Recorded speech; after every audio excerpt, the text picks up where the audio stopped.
We are going to move on, though, to Nick Sirianni. A interesting topic, and imagine a topic that Andrew's got a lot to speak about. Seems as he's a New York Giants fan of the NFC East.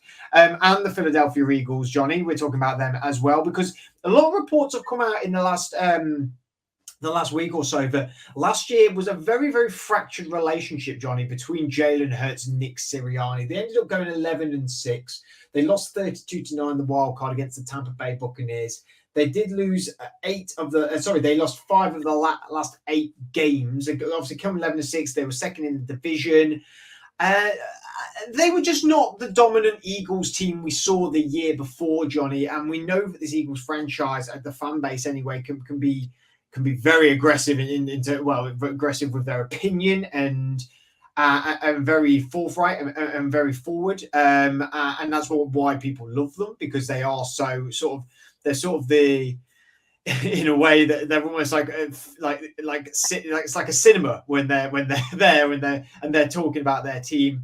They sort of have the weird football hooliganism of the late 80s and 90s in England when we think of their fan base. They're very passionate, I suppose is the polite word to say.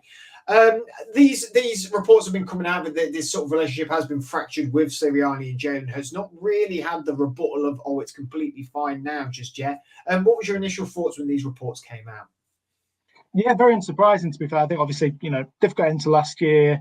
The off-season hasn't been, it's been fairly rocky in terms of these reports. But I think, what was obvious last year is, the play calling, particularly on offense, was just horrendous. And reports, say that while Brian Johnson was the offensive coordinator, it was very much Sirianni taking the calls, playing very conservatively, and obviously that's not going to go down well with a franchise quarterback, particularly someone as explosive as Jalen Hurts.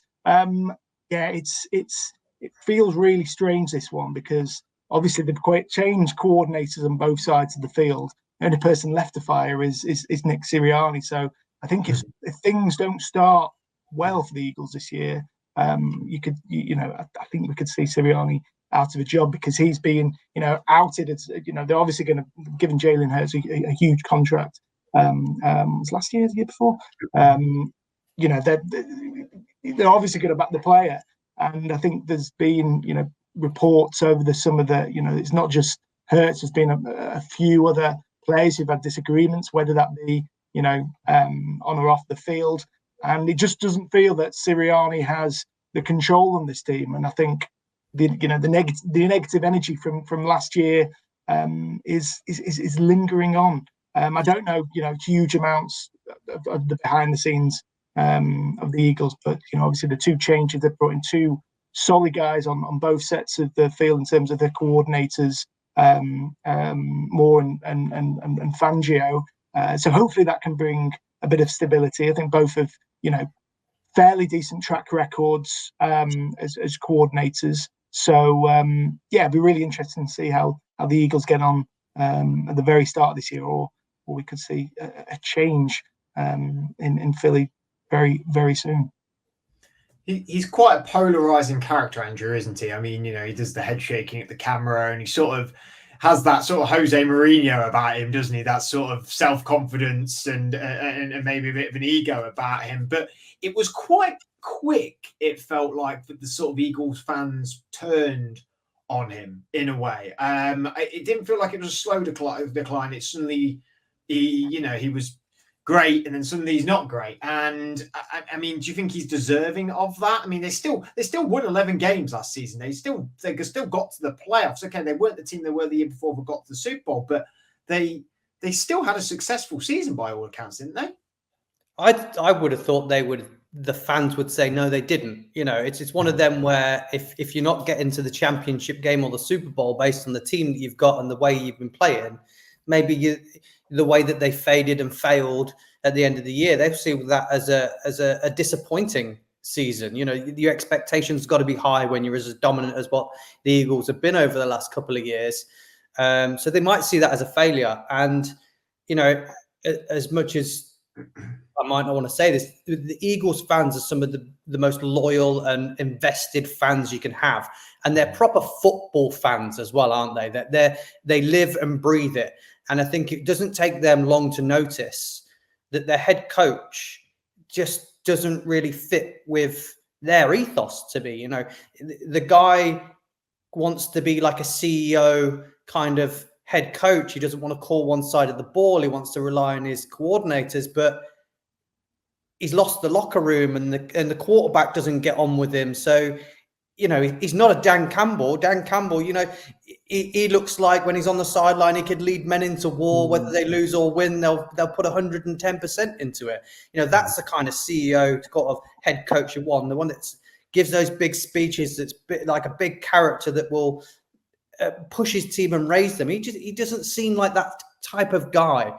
So I feel like he's not the right fit. And I think he's in a really, really sticky situation because Johnny talks about if it doesn't go well for the Eagles, he's going to be on the chopping block. But I also see the other side of it, of what if it goes fantastic and their offense is firing on all cylinders and they're really, really good and they do get to the championship game and they are great, because then you kind of go in, well, we've already let one offensive coordinator walk out the door and look how amazing he is. Should we let Sirianni go and maybe not lose Kellen Moore? Because I think Kellen Moore, if they're good and Kellen Moore's offense is fantastic, he'll be touted for head coaching jobs, won't he? Straight away. Because it's been a few years that we spoke about him a few years back that he could be the next guy that gets a shot. He's not quite had it yet. So if they're great, I think he could lose his job as well, because will they make that mistake again? They've been ruthless. They let Andy Reid go mutually. You know, will they be ruthless and go, no, look, you're gone. Kellen Moore's the new guy. The offense is great with him. If he's in there, we know he's going to be calling the plays. Fangio's, I don't think he's going to be head coach again. I think he's one of these guys that's now just a defensive coordinator. So you've got a thing going there. The two of them could then roll on season after season with the success that they've had if they're good. So I just worry for Sirianni that I think he's in a lose-lose situation. If they're good, he might go. If they're bad, he's definitely gone. So, yeah, I think they've got some real thinking to do at the Eagles through the season. But I think Sirianni's might be on the chopping block by the end of the year, regardless of whether it's good or bad. I think I've said this before. I've said this I've last week or the week, or on another podcast, of that there is a way to win and there's a way to lose, you know, and there's a bad way to win and there's a good way to win. And I felt like last year that the Eagles were not winning pretty, and Philadelphia doesn't mind not winning pretty, but they have an expectation now to dominate games and but also to play in a way that is that they play in a style that is also exciting as well.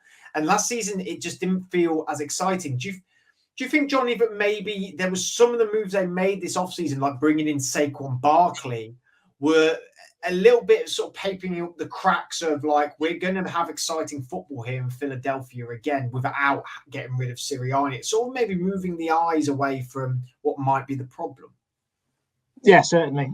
Definitely. I mean, if you think of a football team, a Premier League chasing team, who has, obviously finished right at the top one season. Obviously, the Eagles got to the Super Bowl. They've now been crushed in the wild card race, i.e., falling outside the Champions League places. The manager stays. They're going to try and do everything to, get the team back in and make those big name signings.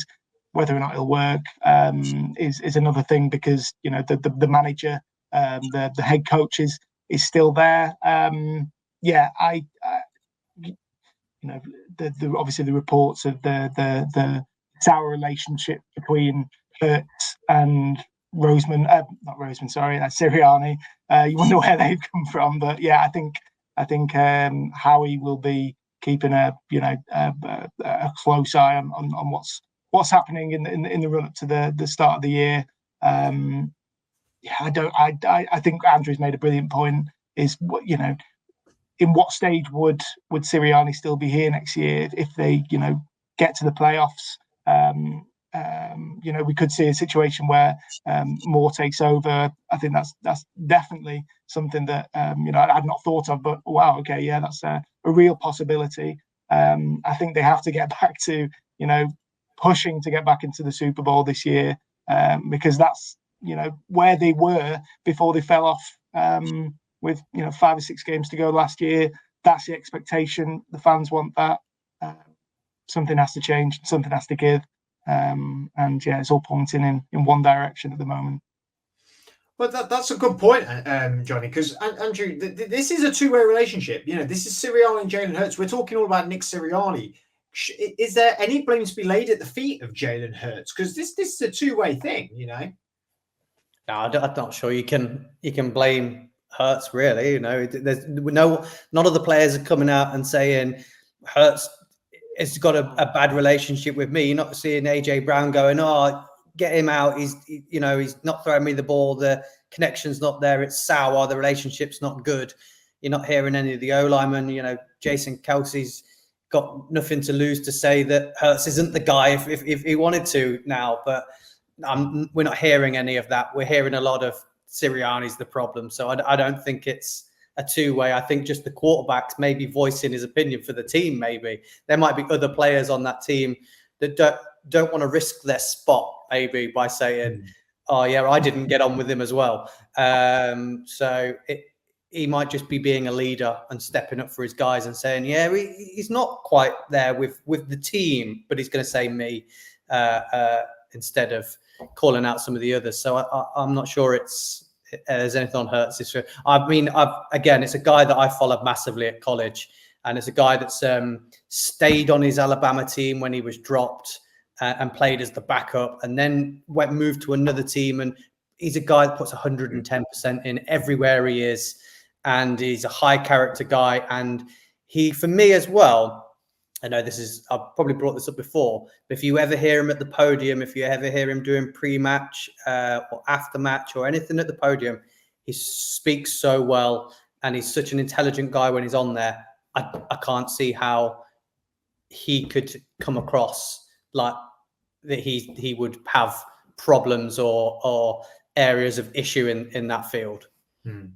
Yeah, it's been the case that the captain meeting has been called, and he's sort of said, I will take the brunt for this. I'm the leader, I'm the quarterback for this team. If we feel as a team, but we can't trust Sirianni, we don't think this is the right route to go, we won't say it's the team because that will obviously be blown up to huge proportions. Not that this hasn't been blown up to quite big proportions, it is, but I think you're right in sort of that leadership quality he has. He's that sort of player that would go, I will take the fall here. I'll fall on the sword for the sake of the team and be the bad guy if I have to. The problem is he's not being painted as the bad guy at all, is he? Because everyone sees Sirianni as the bad guy in this comic book movie, whereas Jalen Hurts is the Superman, the Batman of this franchise. So yeah, it's going to be interesting to see how that plays out going into the 2024 season.